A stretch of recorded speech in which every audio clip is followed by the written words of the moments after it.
Never outshine the master. Make your masters appear more brilliant than they are and you will attain the heights of power. When it comes to power, outshining the master is perhaps the worst mistake of all.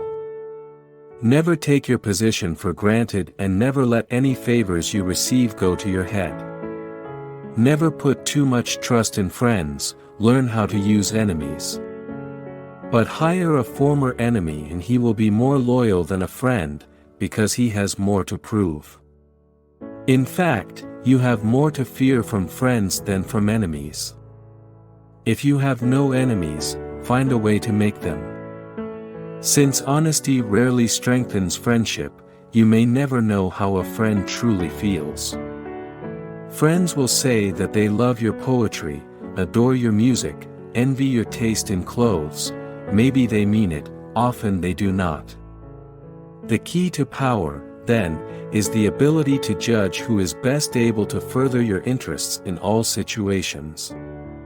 Keep friends for friendship, but work with the skilled and competent. Conceal your intentions. Use decoyed objects and desires and red herrings to throw people off the scent.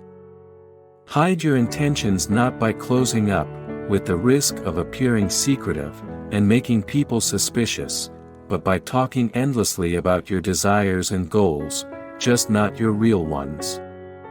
You will kill 3 birds with 1 stone, you appear friendly, open, and trusting, you conceal your intentions, and you send your rivals on time-consuming wild goose chases. Use smoke screens to disguise your actions. This derives from a simple truth: people can only focus on one thing at a time. It is really too difficult for them to imagine that the bland and harmless person they are dealing with is simultaneously setting up something else. As Kierkegaard wrote, the world wants to be deceived. Always say less than necessary. Persons who cannot control his words shows that he cannot control himself, and is unworthy of respect. But the human tongue is a beast that few can master. It strains constantly to break out of its cage, and if it is not tamed, it will run wild and cause you grief. Power cannot accrue to those who squander their treasure of words. Power is in many ways a game of appearances, and when you say less than necessary, you inevitably appear greater and more powerful than you are. Learn the lesson: once the words are out, you cannot take them back. Keep them under control. Be particularly careful with sarcasm. The momentary satisfaction you gain with your biting words will be outweighed by the price you pay. So much depends on reputation, guard it with your life. Always be alert to potential attacks and thwart them before they happen. Meanwhile, learn to destroy your enemies by opening holes in their own reputations. Then stand aside and let public opinion hang them. Doubt is a powerful weapon. Once you let it out of the bag with insidious rumors, your opponents are in a horrible dilemma.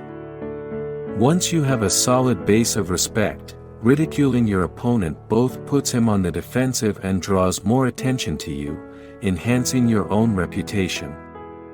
Court attention at all costs. Surround your name with the sensational and the scandalous. Better to be slandered and attacked than ignored. Every crowd has a silver lining. At the start of your career, you must attach your name and reputation to a quality, an image, that sets you apart from other people. Create an air of mystery. Do something that cannot be easily explained or interpreted. Get others to do the work for you, but always take the credit.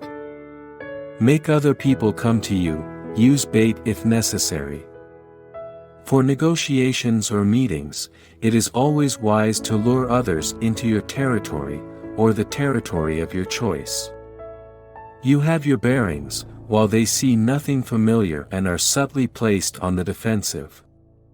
Win through your actions, never through argument. Infection, avoid the unhappy or the unlucky. When you suspect you are in the presence of an infector, don't argue, don't try to help, don't pass the person on to your friends, or you will become enmeshed.